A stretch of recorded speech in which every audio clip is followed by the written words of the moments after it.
My name is Harold Price, and I'm 64 years old. 2 days ago, I walked into what I thought was a simple family meeting, and instead found my son, my daughter, a lawyer, and a doctor sitting with a stack of papers already filled out. My daughter looked at me like she was reading a script and said, "Dad, we're filing to have you declared incompetent. It's time we take over." They talked about my house, my bank accounts, even my medical decisions as if I wasn't sitting right there. They said the doctor had test results proving I was slipping mentally. I didn't argue. I let them believe I was powerless. Then the doctor opened the file, frowned, and said, "These aren't signs of cognitive decline. These show something else entirely, something your children should have known before planning this." And when he read the first line out loud, my kids froze. In one moment, they realized the truth. They hadn't trapped me. They had just detonated their own plan. If you're new here, make sure to subscribe so you don't miss the next stories. And now let's get into what really happened when my own kids tried to take control of my life. The moment the doctor closed that folder, the room went quiet in a way I had never heard it before, not even during the worst fights we'd ever had. My son, Eric, shifted in his chair like he suddenly realized he wasn't as prepared as he thought, and my daughter, Melissa, kept her eyes glued to the polished conference table instead of looking at me. I didn't move. I wanted them to feel the silence they created. The meeting was held in Melissa's fancy suburban living room, the one she liked to pretend she paid for herself even though her down payment came directly from me. The lawyer they brought sat stiff-backed with that arrogant smile lawyers get when they think they're already winning, and the doctor looked like he thought he was just there to confirm someone's retirement paperwork. They had set the stage like they were about to perform a play, and I was supposed to sit still and accept my role as the confused old man. The problem was, I knew exactly why they had rushed this meeting. My late wife's life insurance payout had just cleared the week before, a seven-figure amount that I hadn't touched, and the moment they heard it landed, they started treating me like I was a piece of furniture that needed to be moved out of the way. Eric crossed his arms and leaned back, and I noticed he was wearing a brand-new designer watch. I had never seen it before, and from the shine alone, I could tell it cost more than the car he claimed he was struggling to pay off. Melissa finally spoke and said she and her brother had been worried about me for a while, that my memory slips were too frequent, that I was forgetting important tasks around the house. I kept my voice calm and said, "Melissa, I missed one dentist appointment and forgot to return a casserole dish. That's not dementia." She didn't like that. Her jaw tightened. She said it wasn't just that I had repeated a story at Thanksgiving. I looked right at her and said, "Your husband repeated the same joke 3 times and you laughed every time." She didn't respond, but the lawyer shifted his papers like he wanted to move things along. That's when the doctor cleared his throat and said, "Let's just go over the test results." He opened the folder, flipped through the pages, and paused. His brow furrowed. He checked the second page, then the third, and then looked up at my children with a confused expression I hadn't expected to see. He said, "These results don't show cognitive decline at all. In fact, they show exceptional retention and clarity for your father's age." Melissa blinked fast like she thought she misheard him. Eric said, "That can't be right. We told you the symptoms." The doctor ignored him and placed the folder back on the table, tapping the top page with 2 fingers. "Do either of you know what these results actually indicate?" he asked. They didn't. I already knew. I had known before I even walked into the room. The doctor said the test showed extremely high stress levels caused by external pressure and that the so-called memory issues they described didn't align with the data. I watched my kids shift nervously, and then the doctor pointed to a line near the top of the report and read it out loud. "Patient displays no signs of cognitive decline. External environment appears to be causing psychological distress, likely related to family conflict or manipulation." Melissa's face went sheet white. Eric looked at me with a mix of frustration and panic. I sat back in my chair, crossed my hands over my stomach, and let their own plan start to suffocate them. The lawyer cleared his throat and said maybe there was a clerical error, but the doctor cut him off and said he personally oversaw the testing. Then he looked directly at my children and said, "Why exactly did you request these tests? And why were you so certain your father was incompetent?" My daughter's lips opened, but no sound came out. My son muttered something about just wanting to help, but the doctor wasn't buying it. I could tell he'd seen this before. That's when I leaned forward slightly, not too much, just enough to puncture the bubble of confidence they'd built around themselves. I said, "Eric, Melissa, why don't you tell him why you're really doing this?" They didn't answer. They couldn't. The truth was too ugly to say out loud. And in that moment, watching their expressions crumble, I realized something incredibly simple but incredibly painful. They weren't doing this because they thought I was slipping. They were doing it because they thought I couldn't fight back. They thought my grief over losing their mother would make me weak. They thought they could take everything I spent my life building while I was too heartbroken to notice. But they were wrong. The doctor closed the folder and said he would not be supporting any petition for incompetency, and the lawyer's fake smile finally cracked. There was no medical basis to proceed, no justification, no disguise. Their plan was dead on arrival. But I wasn't finished. Not even close. Their attempt told me one important thing. They were willing to go farther than I ever imagined. And now that they'd shown me their hand, I was going to show them mine. The moment we left that living room, I could feel the shift in the air before anyone said a word. Eric stormed into the kitchen pretending he needed water. Melissa grabbed her phone like she had a crisis to manage, and the lawyer made a clumsy excuse about having another appointment. The only person who didn't try to run from the situation was the doctor, who stood near the doorway watching both of my children with the same look a teacher gives two students caught cheating on a test. I thanked him quietly and walked him out, and as soon as the door closed behind him, I heard my son hiss, "This is your fault, Melissa. You said he wouldn't figure anything out." My daughter snapped back. How was I supposed to know he'd actually passed the tests? I didn't move. I wanted to hear them. Eric said, "Well, now what? We needed that petition. The lawyer said it was our only chance to get control before he gives everything away." Melissa lowered her voice, but not enough. "We can still do it," she whispered. "We just need more evidence. We need the doctor to change his opinion, or we find a different doctor." I stepped back into the room before she could finish that thought, and the way they both flinched told me they knew I'd heard every word. Melissa tried to smile like she was embarrassed about some harmless conversation, but it was already too late. There was no innocence left to pretend. I said, "You're not getting a different doctor. And for your sake, you'd better pray he never finds out what you just said." Melissa folded her arms. "We're trying to help you, Dad," she said, but her voice had that brittle edge she inherited from her mother. I sat down slowly, keeping my expression calm because anger would only feed them. "Help me do what?" I asked. "Sign over my accounts? Sell my home? Tell the courts I don't know my own name?" Eric slammed the water glass down on the counter and said I was being dramatic. They didn't want to take everything. They just wanted control of the important things. I leaned forward and said, "Eric, if someone else controls your house, your accounts, your medical decisions, and your business, what exactly do you have left?" He didn't answer. He couldn't. Melissa tried a different tactic. She put on that soft nursing tone she uses on her patients and said, "Dad, you're grieving. You're not thinking clearly. Mom died 6 months ago. I cut her off immediately. Your mother died 6 months ago, and I didn't forget her name, or where I live, or how to run the company I built from nothing. You two don't get to weaponize my grief because you want an early inheritance." Hearing it out loud made them both freeze. Melissa's jaw clenched so hard I could see the muscle twitch. Eric's eyes darted away from mine because guilt is always something he's never been good at hiding. Then he made the mistake of trying to justify himself. "Dad, you're 64, he said. "At some point, someone else has to make decisions. You can't run things forever. And when you start slipping..." I stood up, not fast, not loud, just enough to reclaim the room. "Do I look like a man who's slipping?" I asked. Silence. "Do I forget who pays your car insurance?" Silence. "Do I forget who co-signed the loan on your house?" Eric swallowed hard. "Do I forget who paid for Melissa's nursing school when she flunked the entrance exam the first time?" Melissa's face went red instantly. They were both exposed, and they knew it.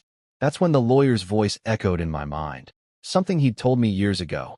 Children don't turn greedy. Greed just waits for a door to open. And grief, apparently, was the door. I walked to the window and looked out at the street where they grew up, riding bikes I bought and scraping knees I bandaged, and I wondered how long they had been planning this. It couldn't have started yesterday, not with how confidently they came into that meeting. Melissa cleared her throat behind me and said, "Dad, look, this doesn't have to be a fight. You could make us co-signers on the accounts. You could put us on the deed. You could transfer the medical power." I turned around and said, "No." One word. Firm. Final. Eric scoffed and said, "Fine, then don't be surprised when the court does it for you." Melissa nodded like she agreed, like they still believed they had a winning hand. But they didn't know what I had already set in motion. The doctor's test results were only part of the puzzle. I had been preparing for this possibility ever since the first time Melissa hinted that I should downsize, and Eric asked if I had an estate plan that protected the family. They thought I was oblivious. They thought I was the old man who trusted his children because that's what fathers are supposed to do. They didn't realize I had met with my attorney the morning after the funeral. They didn't realize I had rewritten my will, updated my trust, and locked down every account with biometric verification they couldn't bypass. And they definitely didn't realize that the doctor they tried to use against me was the same doctor I had chosen for that exam, because I knew he wouldn't lie for anyone, not even my family. So I stood there looking at the two people I raised, the two people I loved more than anything, and I said calmly, "You came for control of my life. Now I'm coming for control of the truth." Part 2 ended the moment their fear outweighed their greed. But the real fight, the one they never expected, was just beginning. I didn't sleep that night, not because I was scared, but because for the first time in years I was finally seeing my kids without the filter of a father who keeps trying to remember only the good parts. I sat at the kitchen counter in the dark, looking around the house I had built with my own two hands, a house they used to run through barefoot when they were little, a house Melissa used to hide in when she was afraid of thunderstorms, a house Eric used to help me paint every summer. Somewhere along the way those memories had turned into leverage for them, not love. By morning, I wasn't angry anymore. I wasn't hurt. I was focused. Because now that Alan had enforced the nuclear clause, the part my kids had never expected was coming next. They had already disinherited themselves before I even said a word. I drove to Melissa's neighborhood around 10 o'clock. Not to confront them, not to yell, but to observe. Sometimes the fastest way to understand people is to watch how they act when they think they're winning. Their cars were both in the driveway. A shiny new SUV Melissa couldn't afford without my help, and a truck Eric financed with a credit score he only had because I co-signed for him at 22. I parked down the street and walked up slowly. The house was loud. Voices inside. All too energetic, too excited for people who claimed they were making decisions for my safety. I didn't knock right away. I listened. Through the front window, I could hear Melissa talking fast, the way she always did when she had a plan she thought was brilliant. "We just need the doctor's report to say he's slipping," she said. "Once that's filed, the judge won't question it." Their lawyer was there too. I recognized his voice. Young, cocky, one of those attorneys who thinks confidence is the same thing as competence. "As long as he signs the medical proxy," the lawyer said, "you'll have authority over the house, the accounts, everything. But you need him cooperative. Don't spook him." I almost laughed. Too late for that. Then I heard the line that told me exactly what they really cared about. Eric said, "Once all of that's transferred, we can finally sell the company's shares. You know how much that's worth? We could split it."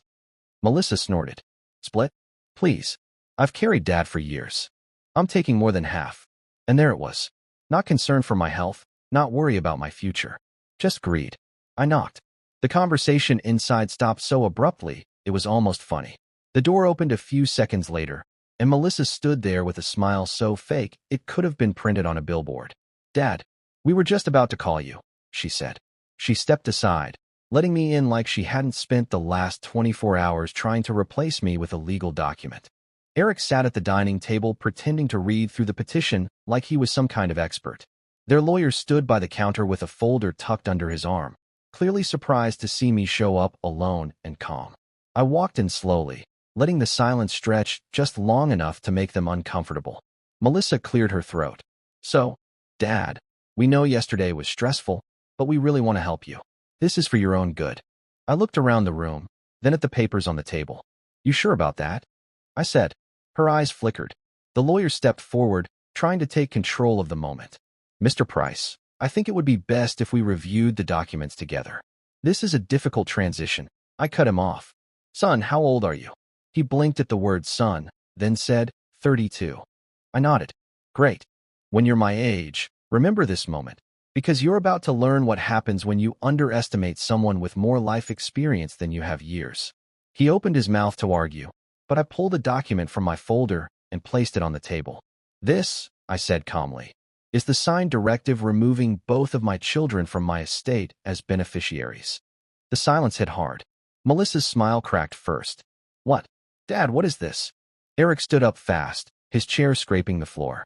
"You're joking. This is a scare tactic." "No," I said. It's the consequence for filing a petition to have me declared incompetent without cause. Their lawyer spoke up, suddenly nervous. Mr. Price, I'm sure we can discuss. You can sit down, I told him, because this doesn't involve you anymore. I could see the panic rising in Melissa's face. She grabbed the paper and scanned it so quickly her hands were shaking. Dad, you can't do this. You wouldn't do this. I already did, I said quietly. Eric pointed at me. You're punishing us? Because we're looking out for you? I shook my head. If you were looking out for me, you would have come to me first. You would have asked how I'm doing, not how much you could take. The lawyer ran a hand through his hair. This changes things, he muttered. A lot of things. Melissa snapped at him. Fix it. He held up both hands. I can't fix something that's legally binding. He had every right to file this. The room went still. Then Melissa said, We're not giving up the petition. I looked her straight in the eyes. Good. She frowned, confused. Good. Yes, I said. Because the doctor who evaluated me yesterday, your doctor, the one you hoped would declare me incompetent, already sent his report. I leaned forward. Would you like to know what it says? They didn't answer. They didn't breathe. It says, I continued, that I'm mentally fit, fully competent, and in complete control of my faculties. And it also says that the only concerning behavior in that room came from my children. Melissa's face drained of color. Eric sank back into his chair. Their lawyer closed his notebook slowly. You kids made one mistake, I said. You assumed I was alone. They hadn't realized yet that the doctor had agreed to testify, and that was only the beginning. Melissa didn't say a word. She just sat there gripping the edge of the table like the wood might collapse under her hands. Eric stared at the petition in front of him as if reading it again would somehow change what was already done. Their lawyer tried to hold on to whatever authority he thought he had left, but even he could see the ground shifting under his feet. I stayed standing. I wanted them to feel the difference in height, the difference in control. For the first time in years, I wasn't the dad they could interrupt, guilt trip, or talk over. I was the man who had built everything they thought they were entitled to. The doctor, I said, keeping my voice calm, filed the report directly with the court. So whatever story you planned to tell the judge, whatever narrative you thought you'd spin, just died on that page. Melissa finally snapped back to life. No, she said, shaking her head. No. He wasn't supposed to file anything yet. We told him, she stopped. Too late. Her lawyer's head whipped toward her. You told him what? He asked sharply. She swallowed hard. Nothing. I just meant, no, he said, lowering his voice. What did you tell the doctor? Eric muttered under his breath. She told him Dad was getting worse. Before he even ran the tests. Their lawyer closed his eyes and sighed, the kind of sigh that says, I just realized I'm on the losing side of this disaster. I looked at him. Now you understand why I said this doesn't involve you anymore. He didn't even argue. Melissa slammed the papers down. Dad, you're overreacting. We were trying to take steps, that's all. You're getting older. I cut her off. Say the word. She blinked. What word? Useless. Her face froze. Because she had said it 2 months earlier during an argument over my retirement. Dad, you're useless if you're not working. You just sit around now. You're not thinking clearly anymore. She had apologized the next day, but apologies don't erase intent. I leaned forward. You decided long before yesterday that I was an inconvenience. Eric stood. We were trying to protect the company. By stealing it. I asked, raising an eyebrow. Because that's what this petition would have done. If it went through, you would have had full control of the business, the house, every account. And you wouldn't have had to wait for me to die. Melissa's voice cracked. Dad, stop. It wasn't like that. Then what was it like? She didn't answer. I reached into the folder again and pulled out another document. This one thicker, stamped, and already notarized. This is the formal declaration removing you both as successor trustees. That means even if something happens to me, neither of you will ever have legal access to my estate. Melissa covered her mouth with her hand. Eric looked like he'd been hit with a brick. Their lawyer whispered, They're done. Everything's done. Then he backed away from the table, distancing himself from the explosion. Melissa tried one more angle. Dad, please. We're family. I nodded slowly. Yes. And family doesn't file petitions to take away a parent's rights when that parent is healthy, aware, and perfectly capable. She stepped closer to me, tears building. But I wasn't moved. I'd already cried. I'd already bled emotionally for them. That part of me was gone. You want to talk about family? I said. Let me tell you something neither of you thought to ask yesterday. They stared. The doctor didn't just test my memory or cognition. He ran full diagnostic panels. He checked my reflexes, balance, neurological responses. And he told me something neither of you even bothered to ask about. Eric frowned. What? That I'm healthier than most people 10 years younger. That my scans were clean. That my mental function is above average. And then, I said, letting the words land slowly, he asked me why 2 adult children would be so desperate to take control of a competent man's life. Melissa turned red. We weren't desperate. You were, I said. And you still are. The room went quiet again. Then I delivered the final hit. And the doctor agreed to testify that you attempted to influence his diagnosis before ever meeting me. That will go on record. Their lawyer stiffened. He said that? He's willing to say that on the stand. I nodded. The lawyer let out a slow exhale. Then this case is dead. Completely dead. No judge in the state would touch it after that. Eric paced across the room, running a hand through his hair. So that's it. You're cutting us off? You cut yourselves off, I said. The moment you tried to declare me incompetent to take what I built. Melissa slumped into a chair, stunned silent. Eric leaned against the wall, avoiding my eyes. I gathered the documents and placed them neatly in my folder. I didn't come here for revenge, I said quietly. I came here to show you the line you crossed, and to make sure you understand there's no crossing back. I headed for the door, leaving them sitting in the ruins of their own plan. And that's when Melissa said something that made me stop with my hand on the doorknob. Dad, you don't know everything. Her voice trembled, and the look on her face told me something bigger was coming. Something they had kept from me. Something that wasn't just cruel, it was dangerous. There's more you need to know, she said. And when she finally told me the truth, I realized the petition wasn't the beginning of their plan. It was the cover-up. I let go of the doorknob and turned back slowly, because there was something in Melissa's voice I hadn't heard once during this whole mess. Fear that wasn't about losing money. She was staring at the table, not at me, twisting the edge of a napkin between her fingers the way she used to when she was a kid lying about breaking something. Eric looked annoyed that she'd opened her mouth at all. Don't, he muttered to her under his breath, but she ignored him. Dad, she said quietly, when Mom got sick. Remember when you signed all those medical forms? Power of attorney stuff, hospital consents, insurance renewals? I nodded slowly. Linda's last year had been a blur of paperwork and signatures. Anything to make sure she got what she needed. Melissa swallowed. We kept some of those documents. Copies. I felt a cold little knot form in my stomach. Why? I asked. Eric answered this time, his voice sharper than it needed to be. Because we thought you'd need them later. In case something happened to you. It sounded reasonable on the surface, but his eyes flicked away from mine, and that told the real story. What did you do with them? I asked. Melissa finally looked up. Her eyes were glossy, not from sadness, but from the realization that the game was over. Eric needed help with his business, she said. The bank wouldn't give him another line of credit in his name. They said he was overextended. So, she glanced at her brother. So you what? I pushed. Eric snapped. So we used one of the forms, okay? One that gave you medical power of attorney and financial decision authority while Mom was under treatment. It already had your signature on it. We adjusted it.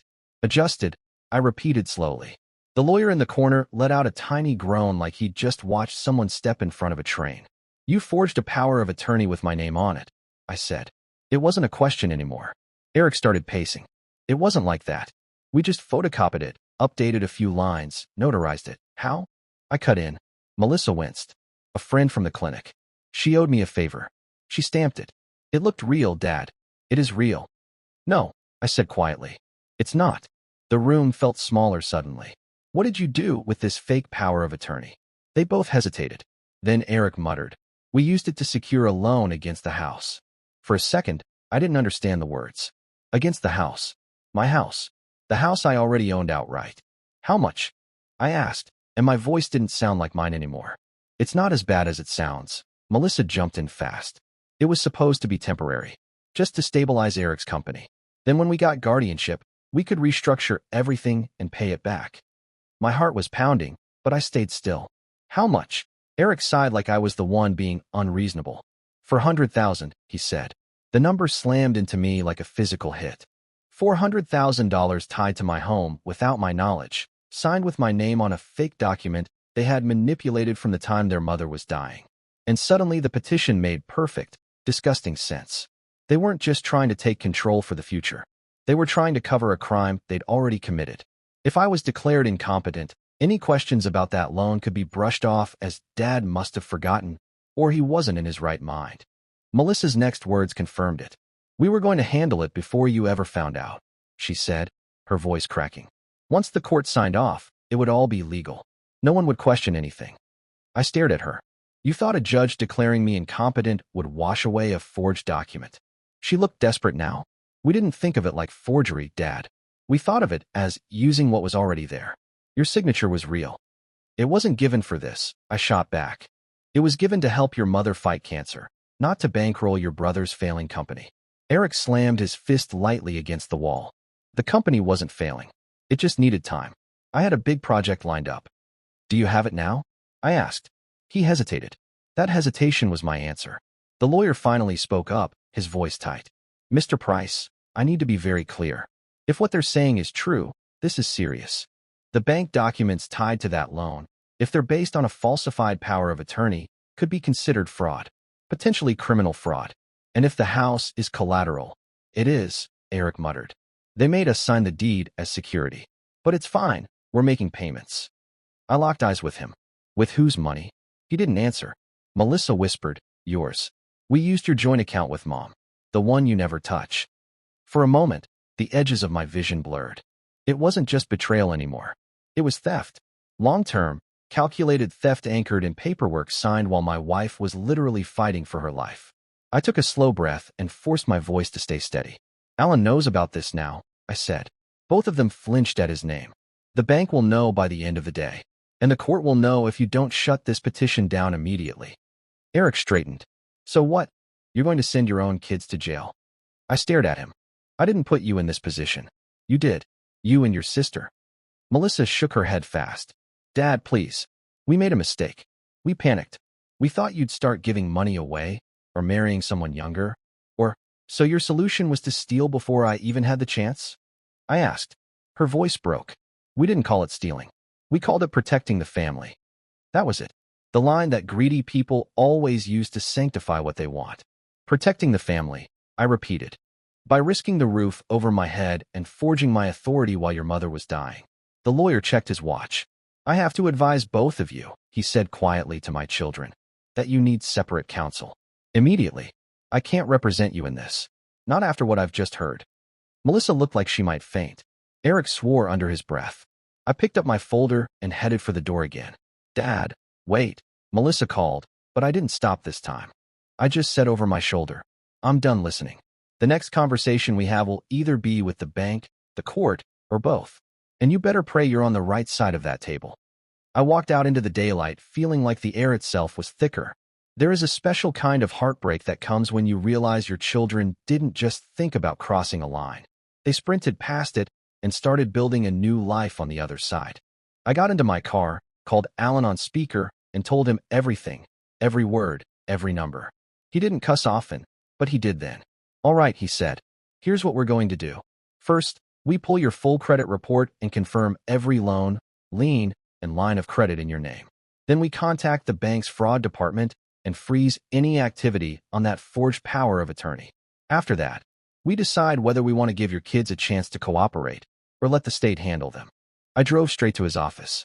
By the time the sun started setting, we had a printed list of every financial move made in my name over the past 2 years. There were more surprises. A small business card. A line of credit at a supplier I'd never dealt with. All tied back to Eric's company. All linked to that fake authority. Alan looked at me and said, "You still want to think of this as a misunderstanding?" I shook my head. "No, I want to think of it as a case." He nodded once. "Then let's build it." And that's when I made up my mind. I wasn't just going to protect myself. I was going to make sure there was a record, legal, permanent, undeniable, of what my children had done. Because if they ever tried anything like this again, I wanted the law standing between us, not just my disappointment. Alan and I spent the next 48 hours building a wall my kids couldn't climb, and the more evidence we uncovered, the worse the picture looked. There were emails between Eric and Melissa discussing timelines, deadlines, and Dad's eventual transition. As if I were a corporate asset they were preparing to phase out. There were drafts of petitions, versions of declarations, even a spreadsheet estimating monthly cash flow once they took over. They had my life mapped out like a hostile acquisition. But the most important piece of information came early Monday morning, when Alan called me before breakfast. "Harold," he said, "I got something. Something big." I could hear papers shuffling on his desk. "The doctor your children used for their assessment? The one who supposedly diagnosed you? He didn't file anything. Not a single page. The evaluation they claimed you failed doesn't exist." I sat down hard at my kitchen table. "What do you mean, it doesn't exist?"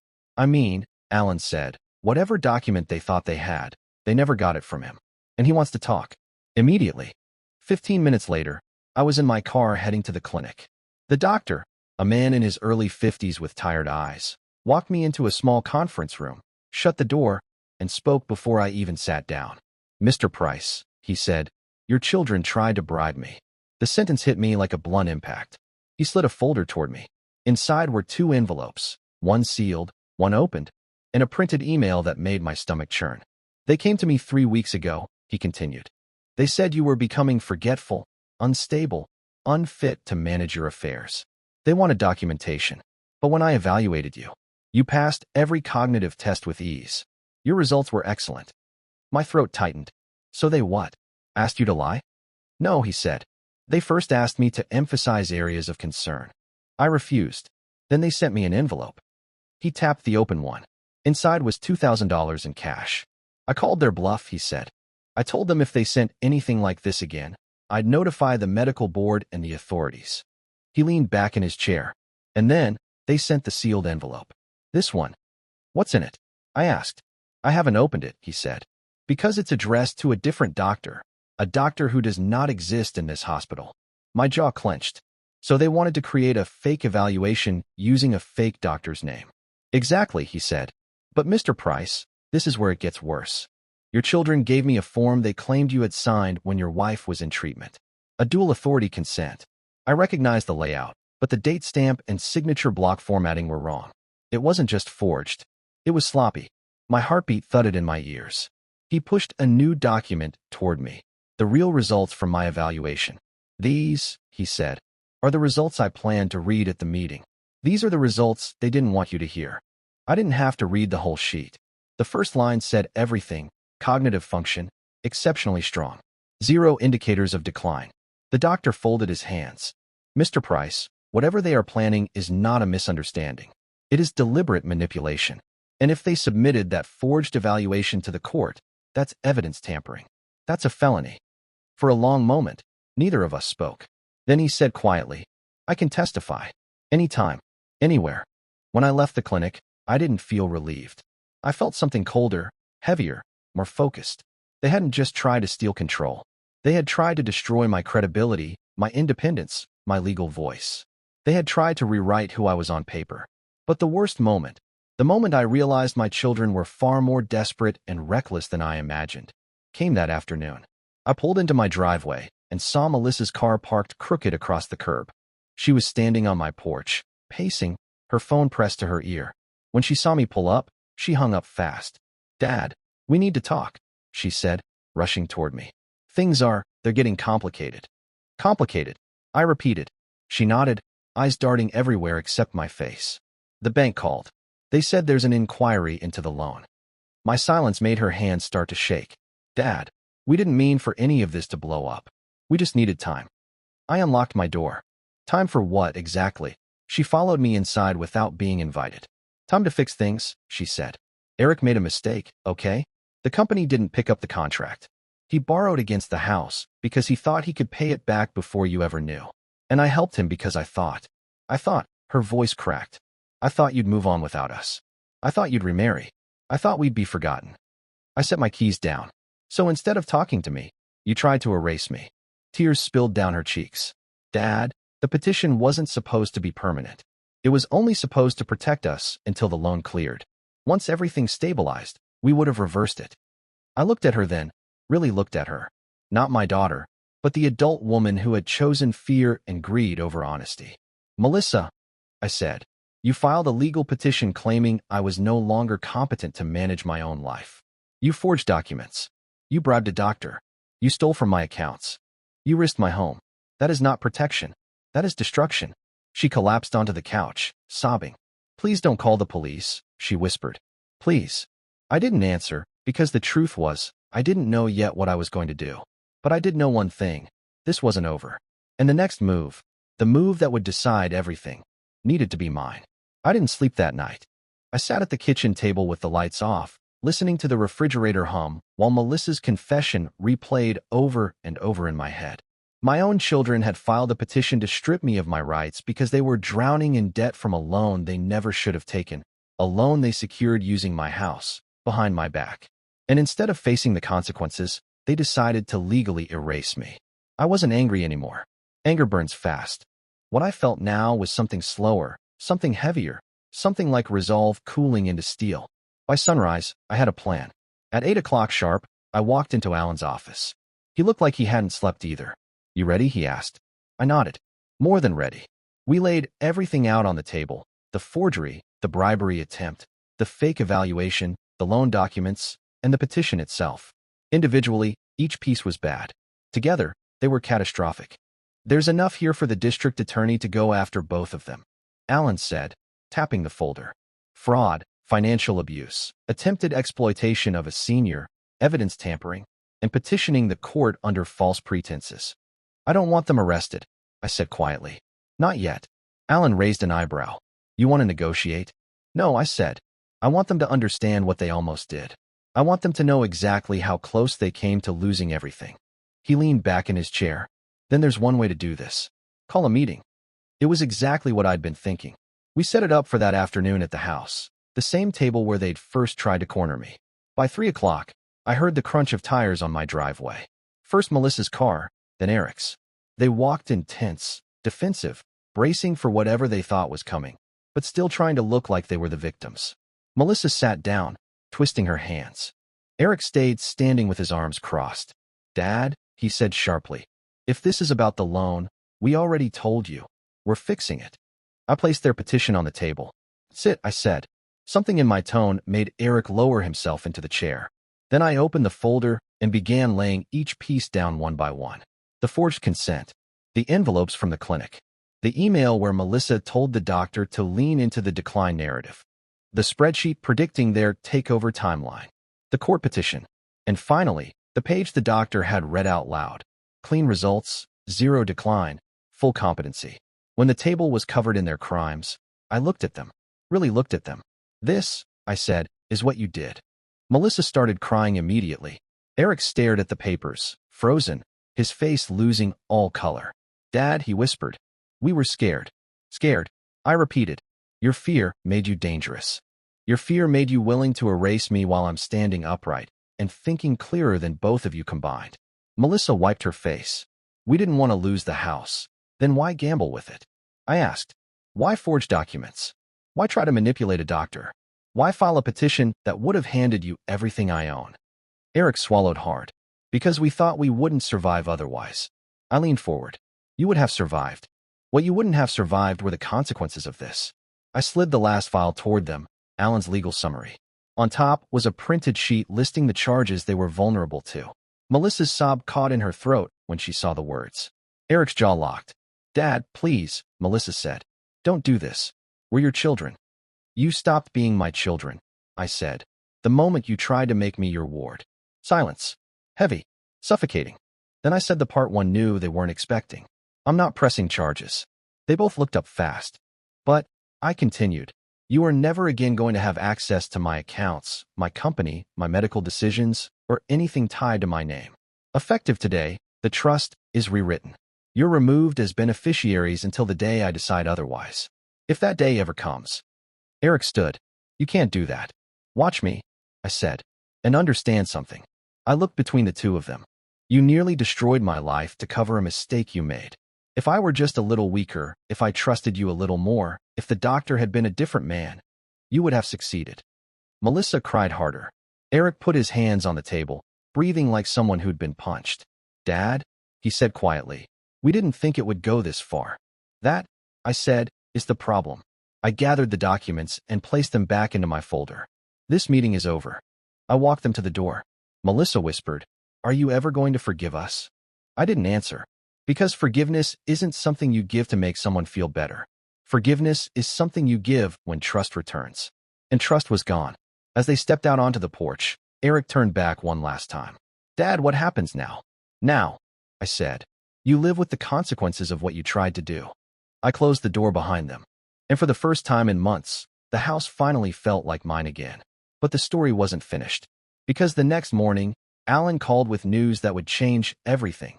Something far bigger than their petition, something buried in the loan files that neither of my children knew I was about to discover. Something that would explain everything they'd done and expose someone else who'd been pulling strings from the shadows. "Harold," Alan said, "there's one name on this paperwork that doesn't make sense, and I think you need to see it." I drove to Alan's office faster than I should have, hands tight on the steering wheel the entire way. He didn't tell me anything over the phone, just said the name on the loan documents was something I wouldn't expect. When I walked into his office, he was already standing beside the conference table with a single page laid out like a piece of evidence in a crime scene. "Harold," he said, "sit." I didn't. I stepped straight to the table and looked down at the document. The loan agreement Eric had taken out using my house as collateral. At first, nothing looked unusual. The signatures were the same. The numbers were the same. Then I saw it. A co-signer. Someone who wasn't supposed to be there. Someone I hadn't spoken to in nearly a decade. My ex-wife, Linda. My stomach dropped. "You've got to be kidding me," I said, leaning closer as if the name might disappear if I stared hard enough. Alan shook his head. "It's her signature." I checked the notary stamp. "It's real." I sat down slowly, the shock hitting me like cold water. Why would she get involved in this? "Based on what Melissa said," Alan replied, "your kids were panicking. But they didn't take out that loan alone. Your ex-wife co-signed because they needed someone with strong credit and a financial history tied to your estate." I rubbed my face, anger rising like heat under my skin. "So she helped them steal from me." "It gets worse," Alan said, sliding another paper toward me. It was an email. From Linda. To Eric. "If we move quickly, he'll never know. The transition will be clean. Once the petition is approved, your father's signature won't matter anymore." I felt something in my chest twist. Not grief, not surprise, but something darker. Betrayal layered on top of betrayal, years in the making. "She planned this," I said quietly. "The whole thing." "She certainly guided it," Alan replied.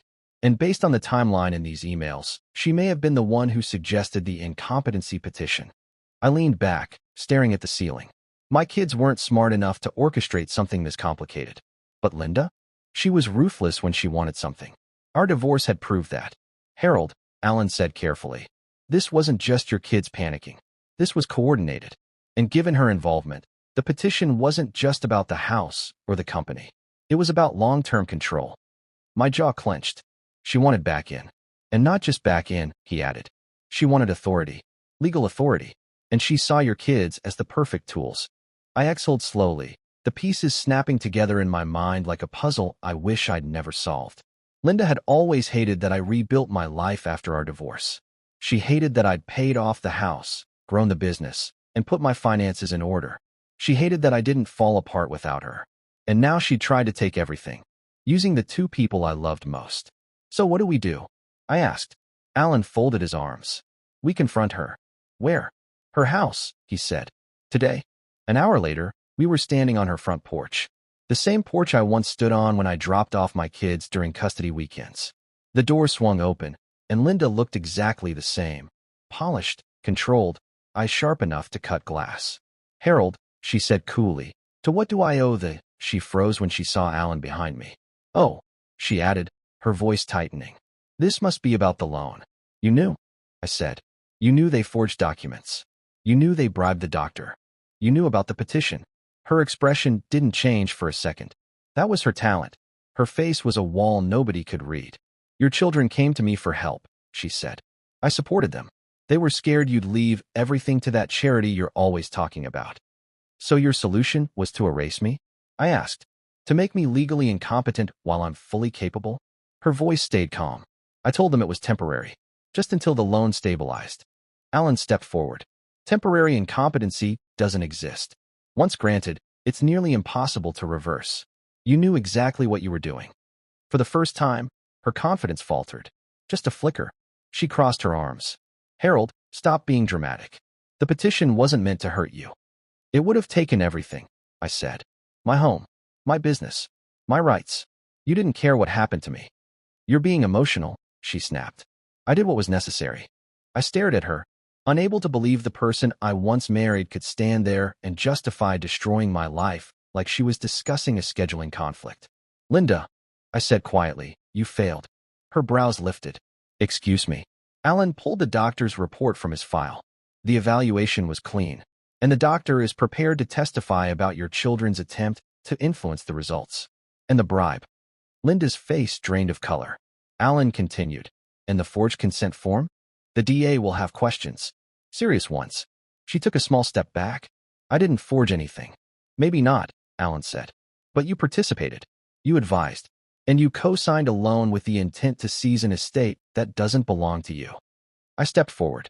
And now I'm going to give you one chance to walk away. One.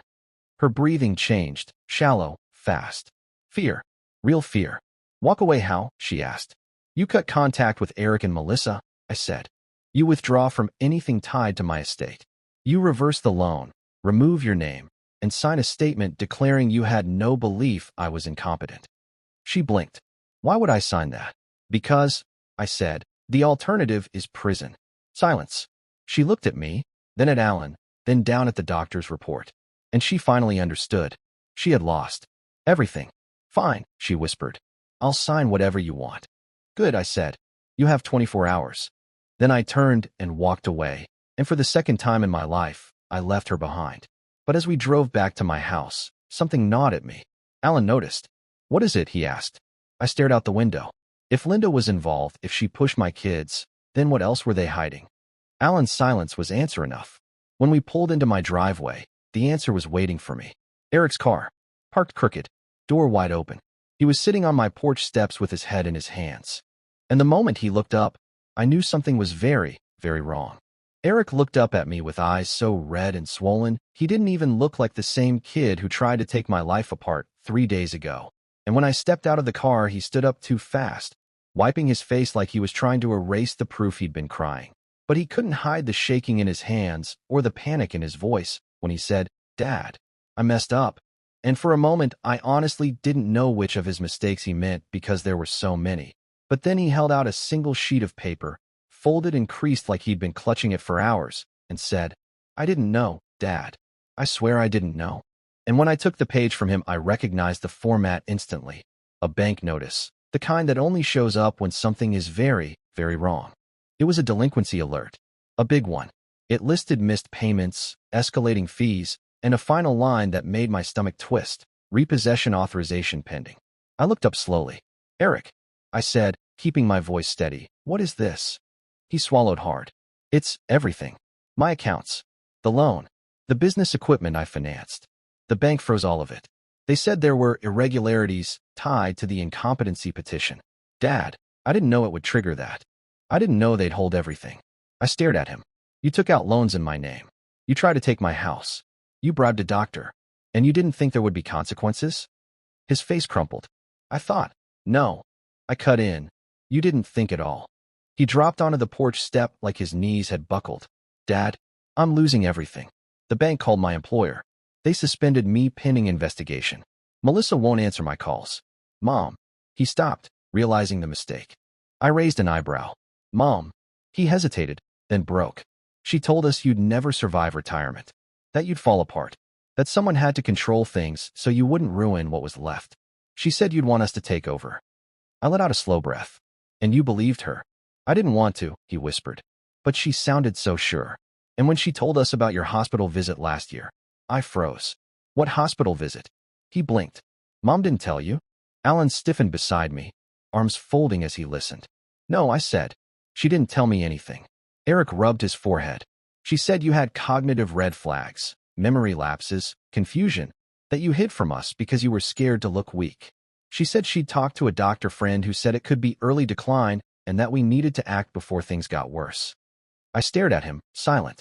Because now the truth was becoming impossible to ignore. Linda had set this entire thing up months before Eric and Melissa even knew what a conservatorship petition was. Eric, I said slowly. The hospital visit last year was for dehydration. I fainted mowing the lawn on a 100-degree day. That's it. His eyes widened like someone had pulled the floor out from under him. Mom said, I know what she said, I muttered. He covered his face with both hands. Dad, I'm sorry. I didn't know she was lying. I didn't know she'd twist it like that. I thought I was doing the right thing. I wanted to yell. I wanted to shake him. But I forced myself to sit beside him instead. Eric, I said, you almost ruined my life because you trusted the wrong person. And instead of talking to me, your father, you went behind my back, forged my signature, and tried to take everything I spent 40 years building. He nodded, tears dripping onto his shirt. I know. And now I'm going to lose everything. Not everything, I said.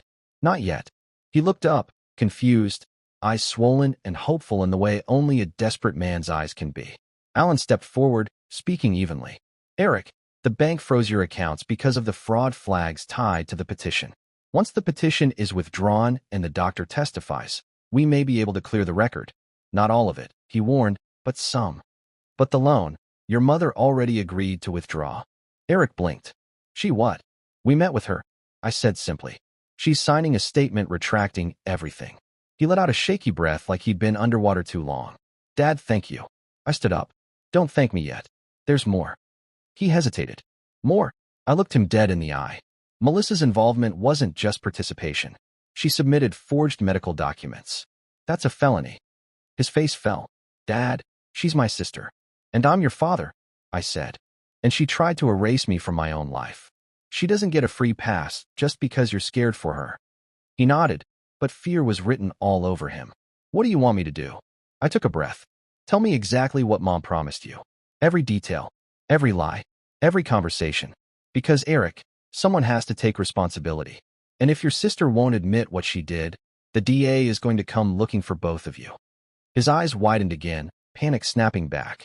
Dad, please, I'm not here to destroy you, I said. I'm here to stop what Mom started. And right now, the only way to save you, the only way, is the truth. He stared at me for a long moment, chest rising and falling like he was trying to breathe through a panic attack. And then, finally, he nodded. Okay, he whispered. I'll tell you everything. And as he began to talk, as he revealed the conversations, the meetings, the messages, the promises Linda dangled like bait, I realized something I hadn't understood until this moment. The real enemy wasn't my kids. It was the woman who taught them betrayal like a second language. And by the time Eric finished, I knew exactly what I had to do next and who I had to confront. The person who orchestrated all of it. The one who thought she was untouchable. The one who was about to learn she wasn't. I pulled up to Linda's house just before sunset, the sky turning the same deep red I remembered from the nights we used to argue near the end of our marriage, when every conversation felt like walking barefoot on broken glass. And as I stepped out of the car, I realized my hands weren't shaking at all. Not from anger, not from fear, but from clarity, because for the first time since this nightmare started, I knew exactly who I was dealing with and exactly how this was going to end. Her car was in the driveway, lights on, curtains open like she was expecting company. I knocked once. She opened the door with the same polished smile she'd used on judges, co-workers, and PDA boards for decades. The one that used to fool me before I learned what it really meant. Danger. Harold, she said sweetly, like she hadn't just tried to have me legally erased. Come in. I heard you spoke with the kids. I stepped past her without answering. Alan was already inside, sitting at her dining table with a thick stack of documents, and when she saw him her smile flickered, only for half a second, but it was enough to confirm she knew the game was over. Let's make this simple, I said, staying on my feet. Eric told me everything. The loan, the lies about my health, the pressure you put on them, the doctor you coached, the whole plan. She didn't flinch. I was protecting them, she said calmly. Protecting our children from watching you fall apart. I knew you couldn't handle retirement. I knew you would spiral. I did what any responsible parent would do. I laughed. Not loud, not dramatic, just a quiet disbelief that tasted like rust on my tongue. A responsible parent doesn't teach their kids how to betray their father for a house and a savings account. Her jaw tightened. You weren't supposed to fight it. You were supposed to step aside. Step aside, I repeated. For my own life? Alan stood, resting both hands on the folder he'd brought. Mrs. Price, let me explain what stepping aside would have meant. Conservatorship fraud, medical coercion, financial manipulation, conspiracy to defraud an elder. Her eyes snapped to him. Watch your tone. No, I said, stepping closer. You watch yours. Because you're not the mastermind you think you are. You're sloppy. You're arrogant. And you left a trail so long it could wrap around this house twice. She folded her arms. You can't prove anything. Alan opened the folder. I didn't say I had to prove anything in court. I only need enough evidence to hand over to the DA. She went still, completely still. And that was the first time all night she actually looked afraid. What do you want? She finally whispered. I want my life back, I said. And then I want distance from you. Permanent distance. But before that, you're going to fix what you broke. I didn't break anything, she snapped. Eric did. He did what you told him to do, I said. But he's willing to fix it. He's signing a full statement taking responsibility for his actions. Now you're going to sign one too, because if you don't, the DA will have no problem charging you alongside your daughter. Her voice cracked. Melissa? No. She helped forge the medical documents, I said. Submitted them. Filed for emergency conservatorship. Alan has every timestamp. She didn't know what she was doing, Linda whispered, panic rising. She was following instructions. Exactly, I said softly. Your instructions. And then I gave her the envelope. The same kind she used to leave for me during the divorce. Tidy. Clinical. Weaponized. Read it, I said. Hands shaking, she opened it, scanning the first page. Her face drained of color as she hit the second. By the third, her mouth was open. By the fourth, she was gripping the table for balance. Because inside was everything. The text she sent the kids. The coaching. The false medical claim she submitted on my behalf. The doctor's admission of coercion. The bank flag triggered by her involvement. And the final page. The letter informing her that the mortgage on her own house had been inadvertently jeopardized by the fraudulent petition she helped initiate. She looked up at me, eyes wide, terrified in a way I had never seen from her, not even during the divorce. Harold, she whispered, voice breaking. You wouldn't actually let them charge me.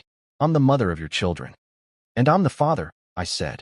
But that didn't stop you from trying to throw me into a legal cage. Her breath hitched. What do you want me to do? Withdraw your petition, I said. Sign the confession Alan prepared. Testify that the doctor was pressured. Take responsibility for your part. And leave the kids out of it. What about Melissa? She whispered. What about Eric? They'll face consequences. But not prison. Not if you step up right now. She stared at the papers for a long time. Then she signed. Not because she was sorry. Not because she suddenly saw the truth. But because Linda Price only feared one thing in this world. Losing control. And that was the one thing she no longer had. When she finished signing, she slid the papers toward Alan and whispered, I never meant for it to go this far. I nodded once. But it did. We left without another word. And as the door closed behind us, I felt something I hadn't felt since before this all started. Peace. Not victory. Not triumph. Just peace in knowing I had severed the last thread tying me to a woman who had taught my children the worst parts of themselves. The next morning, the DA closed the preliminary investigation. The petition was dissolved. The doctor lost his license. Eric got to keep his job after a brutal suspension. Melissa entered a mandatory diversion program, sparing her a criminal record. And Linda, she moved 2 states away to start fresh, which was code for what it really was, exile. As for me, I took back my house, my accounts, my future. But the most important thing I took back was something they all forgot I had, my dignity. And the real twist? 6 months later, my cognitive test results came back again as part of a follow-up exam. I framed them. Perfect scores. Every category. No decline. No impairment. No incompetence. I hung them on the wall of my home office, right where I can see them every morning. A reminder of the day my kids tried to bury me alive, and the day they learned I wasn't done living. Not even close. I thought everything was finally over. I thought the signatures, the confessions, the dissolved petition, and Linda's quiet exile were the final chapter of this nightmare. But the truth is, endings aren't real. They're just places where you think the story stops until something else crawls out of the dark.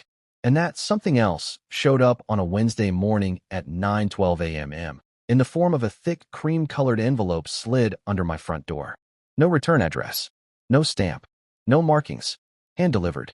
I stared at it for a long moment before opening it, because something in my gut told me this wasn't junk mail. This was intentional, calculated, personal. Inside was a single document, a notarized statement from the hospital I'd fainted at last year. But this wasn't my medical record. It was a patient incident report, and when I read the first line, my heart stopped. Patient was admitted with elevated blood pressure, tachycardia, dehydration. Blood work showed presence of a medication inconsistent with patient's prescriptions. I blinked. Read it again. The medication wasn't mine. The note continued, possible accidental dosage error. Patient unconscious, no family present to confirm. I remembered that day too clearly. The heat, the fainting, the paramedics, the dizziness that felt worse than dehydration should have caused. I turned to the second page. That's when my hands started shaking. My hospital wristband, photocopied. Right below it, emergency contact, Linda Price.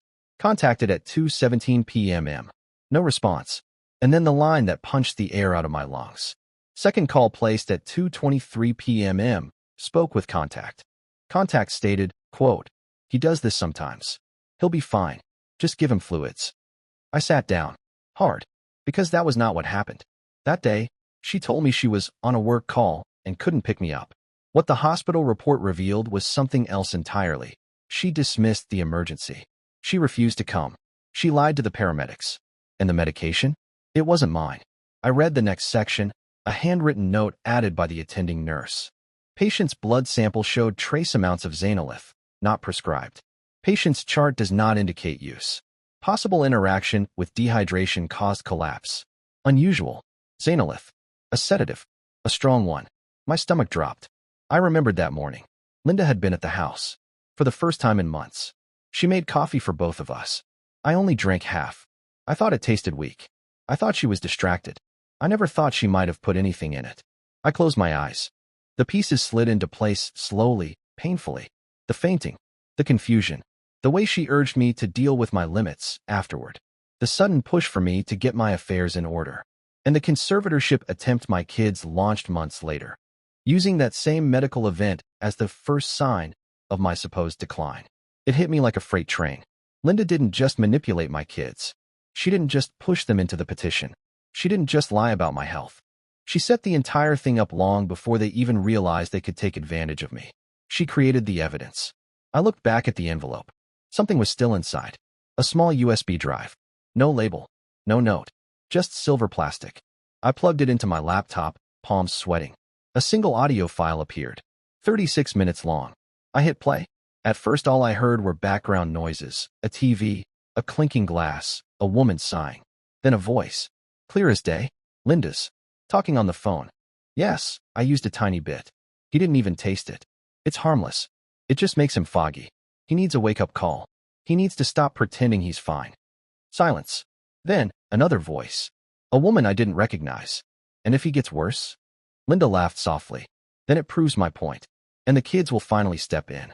He's too stubborn to accept help unless he's forced. My stomach twisted. Forced. She said forced. I listened further, my blood boiling. The doctor said he'd sign off? The other woman asked. He owes me, Linda said coldly. And Harold won't fight it. He's too tired. Once we get the petition approved, everything will be secure. The house. The funds. Everything. It's better for everyone. I stopped the recording. I didn't breathe for a few seconds. Then I replayed the middle part. Slower. Did she really? Yes. She did. She admitted drugging me. She admitted coordinating with the doctor. She admitted orchestrating the petition before the kids even knew it existed. She tried to make me incompetent. Not through paperwork. Not through lies. Through my bloodstream. And the real twist? A timestamp. The recording was from 8 months before the conservatorship attempt. Meaning she'd been planning this long before our kids even thought about it. Meaning they weren't the architects of this betrayal. They were participants. Pawns. Which meant there was someone else out there who recorded this. Someone who mailed it. Someone who wanted me to know. And it wasn't Eric. And it wasn't Melissa. And it sure as hell wasn't Linda. The envelope had no name. No hint. No clue. Just the truth. Delivered like a final blow. And in one moment, everything changed. This story wasn't about a family trying to take control of me. It was about a woman who tried to eliminate me quietly, legally, medically, socially, while pretending to help. The kids? They were puppets. Linda was the hand. But someone out there. Someone wanted her exposed. Someone who knew everything. Someone who wasn't done yet. And as I sat there holding the envelope, one thought hit me with absolute clarity. This wasn't the end of the story. This was the beginning of a war I didn't even know I was fighting. And whoever sent that envelope, they were about to show me why. What was your favorite moment? Drop it in the comments below, and don't miss more thrilling stories like this. Subscribe and hit that notification bell so you never miss an upload.